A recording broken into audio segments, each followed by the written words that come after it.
Football has been around in East Tennessee for many decades, and at Sevier County, it's been 10 decades exactly. KCK has more on the pathway through those 100 years at the Smoky Bears school and how the last one was the cherry on top of it all.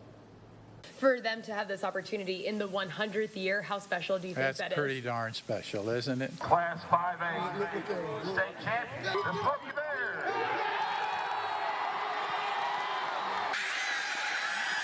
But I hope you'll let me talk about the first Smoky Bear team. The year was 1925. Father, at 118 pounds, was on that team. He played halfback, and their team was called the Scoreless Wonders because in a 6-game season, they failed to score a single point. Wade himself would end up playing for the Smoky Bears in the 60s, as would his teammate Steve Ashley, a time where Smoky Bear football was on the rise. We started building a powerhouse as a football team, you see.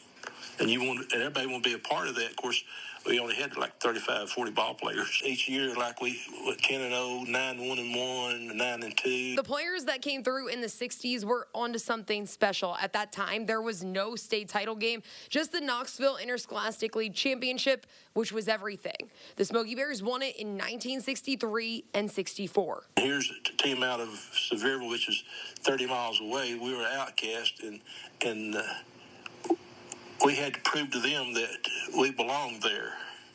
And by doing that, we started beating them. In 66, the Smoky Bears were suspended for a year. They managed a few decent seasons following, but for nearly 2 decades, Sevier County went without a winning record. I mean, they were nobody for years and years and years and years and years. In 92, Steve Brewer took hold of the program, which would begin nearly a decade of work to their first state title. The 99 season was very exciting. You know, at one point, our team was 4-3, and we wound up winning 8 straight games, which included a state championship. I remember leaving the stadium that night, and it was an hour after the ball game, and there were probably 2-3 dozen people out there just waiting to say thank you.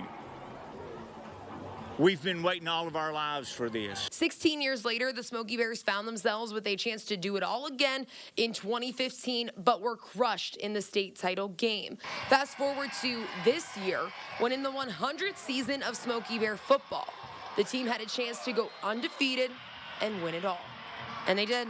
Tell them all the time it's a lot of responsibility for playing for Sevier County High School. And I feel that way as a coach, and they feel that way as players. They don't want to let anybody down. And this is for everybody that's ever wore the purple. This title's coming back home. What do you think your dad would say if he saw the team now? Well, he'd probably say they look pretty good. They're better than they were back in 1924. Reporting from Sevier County, I'm KCK. Now, Sevier County did win that game 27-20 over Page. Smoky Bears bring a lot of players back next year, so the 101st season could be the 3rd state title in program history.